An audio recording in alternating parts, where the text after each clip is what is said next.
નમસ્કાર મિત્રો, જય માતાજી। આજના વિડીયોમાં આપણે જોવાનું છીએ કે તમે પણ જો તમારા બાળકના હાથમાં ફોન આપો છો તો થઈ જાજો સાવધાન, કારણ કે તમારા બાળકની એક નાની એવી ભૂલ તમને સંપૂર્ણપણે બરબાદ કરી શકે છે। આજકાલ AI ટેકનોલોજી અને હેકિંગની દુનિયામાં હેકરો અવનવા આઈડિયાઓ કરતા જ રહે છે। તો આ એક નવું ફ્રોડ છે જેમાં બાળકની ભૂલ આપણને બરબાદ કરી શકે છે અને એનાથી કેવી રીતે બચવું એનો ઉપાય પણ મેં આ વિડીયોમાં બતાવેલો છે। તમારું બાળક જ્યારે ફોન જોતું હોય છે તો એ મોસ્ટલી વધુ પડતા YouTube અથવા ફેસબુકના વિડીયો જોવે છે અને અત્યારે વિડીયોની નીચે અવનવી લિંકો આપેલી જ છે અને બાળકને એ ખબર નથી હોતી કે આ લિંક ઉપર ક્લિક કરવી કે ન કરવી, અને ભૂલથી એ આ લિંક ઉપર ક્લિક કરી દે છે અને એ ક્લિકને હિસાબે તમારો ફોન સંપૂર્ણપણે હેકરના એક્સેસમાં ચાલ્યો જાય છે।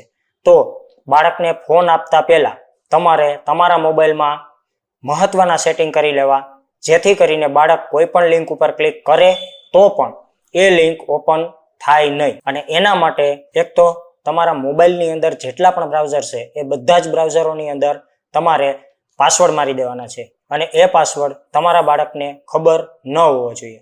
તો ચાલો સૌથી પહેલા હું તમને એ કહી દઉં છું કે મોબાઈલની અંદર કેટલા પ્રકારની એપ્લિકેશનોમાં આપણે લોક કરવાના છે, જેથી કરીને તમારા બાળકની ભૂલના હિસાબે તમારો મોબાઈલ હેક ન થાય। તો ચાલો આપણે જઈએ છીએ મોબાઈલની ડિસ્પ્લે ઉપર। સૌથી પહેલા તમારે તમારા મોબાઈલનું સેટિંગ ખોલવાનું છે। સેટિંગ ખોલ્યા બાદ નીચેની તરફ જશો ત્યાં તમને સિક્યુરિટી એન્ડ પ્રાઇવસી લખેલું આવશે, એમના ઉપર તમારે ક્લિક કરી દેવાની છે।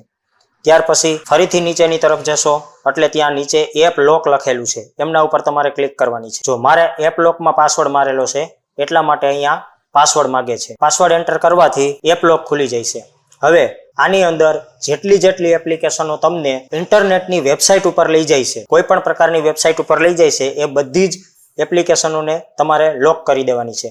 તો એપ માર્કેટ, ત્યાર પછી બિઝનેસ સ્યુટ, સામાન્ય રીતે તમારે તમારા ફોનની અંદર જોઈ લેવાનું છે, એમાં ગૂગલ ક્રોમ, આ બધી વેબસાઇટો છે જે એપ્લિકેશન દ્વારા તમે વેબસાઇટ ઉપર જઈ શકો છો, એ બધી જ એપ્લિકેશનો લોક થઈ જશે। તો બાળકને વિડીયો જોવા માટે એક યુટ્યુબની જરૂર છે, તો યુટ્યુબને તમારે લોક નથી કરવાની, અહીંયા યુટ્યુબ આપણે બંધ કરેલી છે। ત્યારબાદ જેટલી એપ્લિકેશનો ઓનલાઈન હોય એ બધી એપ્લિકેશનોને અહીંયા તમારે રાઈટ કરી દેવાનું છે, ચાલુ કરી દેવાનું છે।